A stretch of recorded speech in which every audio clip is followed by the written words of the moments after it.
Hey everyone, this is Jordan from PictureMonk.com, and welcome to episode, I think it's 70 of the podcast. This one is going to be a slight bit different from the previous ones that I've been recording, and that is because of a little bit of feedback from you guys. I don't know if it's because there's some people who have found older versions of the podcast, but over the past, I would say 3 days or so, I have gotten a very large amount of response to the survey that I released a while back. I still have it open. Anybody who listens to that can go leave comments and feedback and everything, and I still get those. And so what have happened is I got a bunch of comments about what they would like to see, and one of the ones that they would like to see is they actually miss the In a Snap segments that I did probably a year and a half ago or something close to that. And so they actually missed those, and from what I can tell is they missed them because it was short little segments about one particular topic. And so for this one, I'm going to try to go ahead and kind of intermingle the two podcasts the podcasts that I usually do. So I got in this one, I'm going to talk about the listener question of the week. I don't want to go without doing that. So I got the listener question of the week. I still have the widget of the week, but I also am just going to put it in a quick little explanation sort of podcast, a snippet podcast, basically, an In a Snap segment for the main topic. And we're just going to see how that works. So if you have filled out the PictureMonk survey with that, and this is something that you want to see, please let me know. I'd be happy to record more of these, and it'll kind of allow me to get more of them out more frequently, more regularly, and maybe it's something that you guys want to see. So let's go and get into the listener question of the week, and this one comes from Andrew G. That's I kind of ran those two words together. Andrew G. G is his last name. I don't know what his whole name is. But Andrew, anyway, your question is, let's see here. I'm trying to take raw photos with my new iPhone that I got 2 weeks ago. All the photos I take are JPEGs. What am I doing wrong? So for those of you who don't know, Apple did give the ability to have raw processing for the photos that are taken. The only downside is, unless you have, this is from what I know, and at the current time of recording this podcast, the way that they're doing that is allowing third-party apps to allow for raw photos. So DNGs is what you're going to be downloading. And so if you take a photo, if you just open the camera app and take a photo, right now, currently, you're going to get a JPEG. It doesn't allow you to basically download the DNG onto your computer and edit in Lightroom or something like that. And so the way to get around that is to get a third-party app. Currently, again, let me keep saying that. Currently, at the time of this recording, that's what it is right now. And so there are two apps that I actually want to talk about real quick, and that is the Lightroom Mobile App and the I think it's ProCam 4. It's either ProCam or Cam Pro. I think it's ProCam. ProCam 4 is the other app, and just stick around for the widget of the week on this one. But that kind of gives you a little sneak peek of what it's going to be. But for the for Lightroom Mobile, what that one allows you to do is actually download the DNG, the digital negative. That will allow you to open up in Lightroom, edit it on your computer. You still edit it on your phone or your iPad, but it'll allow you to edit the raw file there. The only downfall of that one is it doesn't really, at this time, give you a lot of manual adjustments. And so you're not able to control your aperture, your ISO, any of that stuff. One thing it does give, and this kind of spurred the episode for this week, is an eval adjustment. Basically, it's a exposure compensation adjustment, which is all it is a slider, and you slide to the left if you want it to be a little brighter, and you slide to the right if you want it to be a little darker, and it kind of figures out what it wants to do. And then you take the photo, and you're able to edit the raw file there. And so what I would recommend doing, if you want to stick with Lightroom Mobile, is to not even play around with the EV adjustment. Just the exposure value. Don't even worry about it. Just let Lightroom figure out what's the best the best exposure, the best photo for you. Take the photo, and then either edit on your phone, which can be a little cumbersome, or to download, have it automatically sync to your Lightroom catalog on your computer, and you can download it on your computer and start editing that way. The benefit of ProCam 4, which I'm not going to talk about a whole lot right now, I will in just a second, but a whole lot right now, is that one also allows you to do DNG files, RAW files, but it will allow you to basically have your phone as a manual camera. So you can change the ISO, the aperture, the shutter speed. You can do all that stuff and still download the DNG. The only downfall is, at the time of this recording, it is $4.99 in the App Store for iPhones. Not sure what it is for Android folks, but as of right now, it's $4.99, and I did buy it because I want to keep testing. I've already took a bunch of photos with it, but I want to keep testing it to see if it's something that I can recommend to you guys. And so, that being said, even though I shouldn't have kind of spilled the beans on that one, but I did. That being said, let's go ahead and get into the episode this week. Thank you, Andrew, for your question. Real quick and briefly, the episode is basically going to be about the exposure compensation mode feature in your camera, or the exposure bracketing in your camera. So let's talk about bracketing first, because that's kind of what people hear when they're kind of doing HDR, stuff like that. Bracketing is basically telling your camera to take a photo at different spots of exposure. And so normally you would do 3 stops. That's kind of like the standard. 3 stops of exposure bracketing. And what that does is it takes a photo of a neutral exposure, underexposed, and overexposed. It takes all 3 of those, and you have 3 separate files for that specific subject that you're taking. And so why would you want to do this? Obviously, the main benefit to doing that is to be able to do HDR photography. That's the main purpose of doing that. But the other main kind of idea towards that is to do HDR, but not do it through a program. And so doing HDR through a program is where you basically just drag in the photos. It figures out what it wants to do. It figures out what it needs to keep in the photo and what it needs to blend in with the underlying photos and all that stuff. But one thing to do is actually take those and actually blend them yourself. So that is a method that not a lot of people use, and they basically don't use it because it's time consuming. When you do that, what you're doing is selecting parts of the image that you want to you want to expose for. And so I'm actually making a video currently with that idea in mind, editing photos.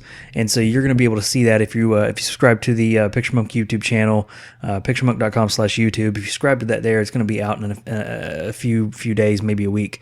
But it basically explains what I'm talking about here. And what you do is you erase parts of the image and then leave parts in the image, which in essence gives you an HDR photo, but you do it on your own. You do it manually.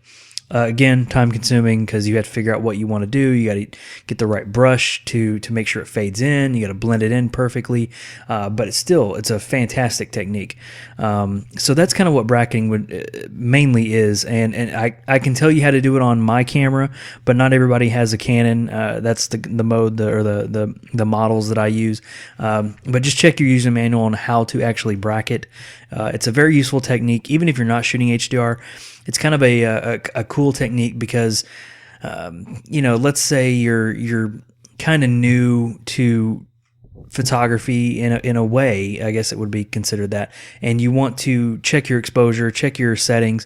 You want to make sure you get the shot right in some way, shape, or form. You do exposure bracketing.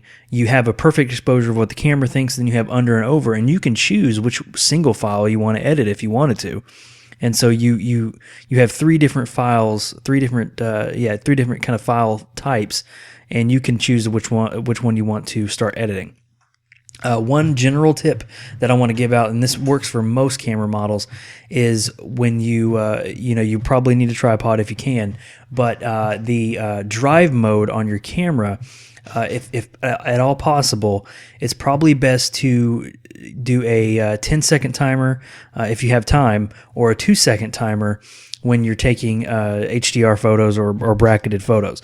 The reason for that are those two modes, or that mode plus the drive mode, like the spray and pray mode is basically what it is, where it goes click, click, click, click, click, and you know, that kind of thing. Those modes will automatically take the 3 photos for you. So if you were to set your bracketing to just right out of the box, just set bracketing, what you would have to do is click the button 3 different times. So one would be the neutral, one would be the under, one would be the over. So you would have to click those 3 different times. If you set the 2-second timer or the 10-second timer, what it'll do is you click on the button, it locks in on your focus, and then when it does the timer, so you hear it beep and it goes, it makes those 3 different noises, and it takes the photo. It takes the photos. It takes all 3 of them for you. You don't have to press the button once. So that's kind of a thing that I kind of make sure I try to do when I'm taking the photos, because sometimes I set it in bracketing mode and go to take the photos, and I take one and I think I'm done because I just don't think about it, and then I'll go to another subject and I'll take another one. I'm like, man, that's really dark.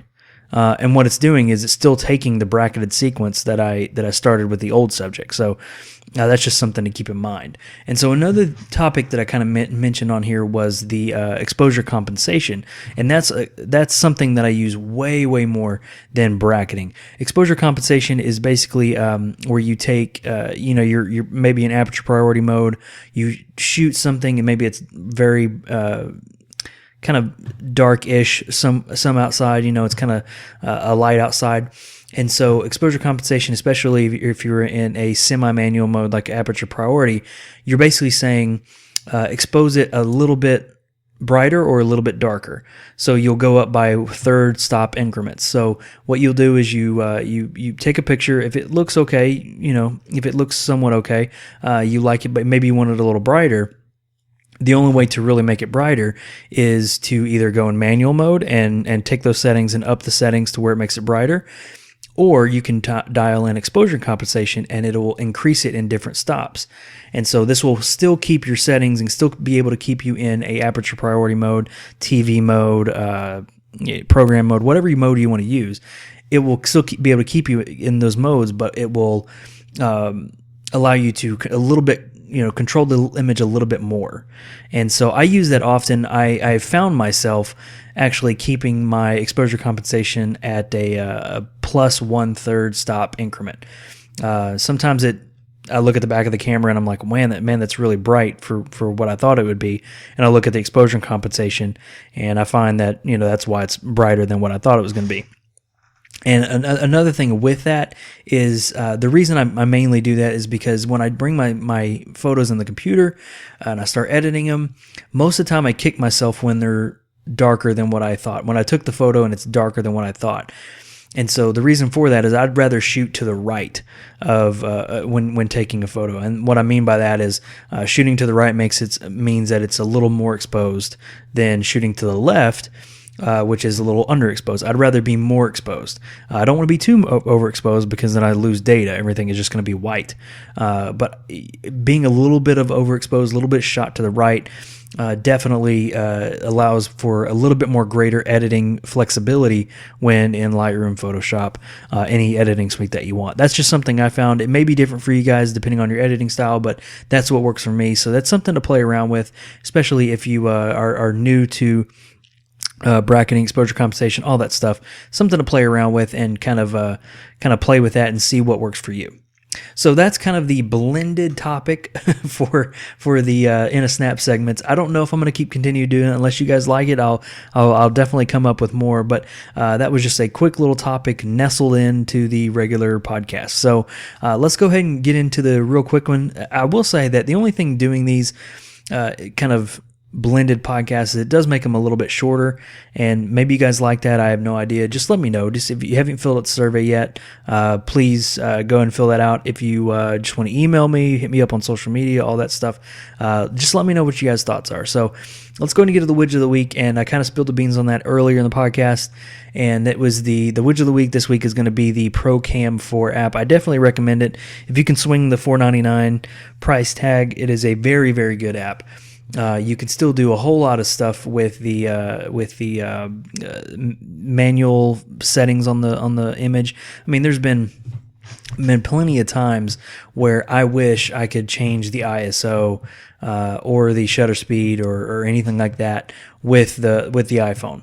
There's been plenty of times with that, and the Procam 4 app actually makes it very, very easy to do that, and you just get a whole lot of flexibility with that, and it basically turns your iPhone or your smartphone into a backup camera, a second shooter. Now, the image quality is not going to be as good, obviously, as a DSLR, mirrorless 4/3 camera or anything like that, but it's kind of a cool backup. And so I don't feel bad taking my phone out and snapping photos when I know I'm going to get the DNG, when I know I'm going to be able to change the settings to what I would normally have them on my DSLR. So I really enjoy the app. This is not a paid sponsorship for the app. I just really, really like it. And so hope you guys can check that out and let me know what your thoughts are. I played with it for probably around 3 or 4 days, almost solely taking images on my phone, and they've come out really great. I do have a video coming up on that, just showing you a little bit of workaround for the app and kind of giving you a walkthrough just a little bit. So that's about the podcast, guys. It's kind of a short one, but let me know if you like this kind of different format. I mean, I can still go for the regular podcast, not a problem, but just let me know if you like this format, and that's about it. Thank you guys for joining me this week for the PictureMonk Photography Podcast, episode 70, I think, if I wrote my numbers down right. This has been Jordan from PictureMonk.com, and I'll see you in the next podcast.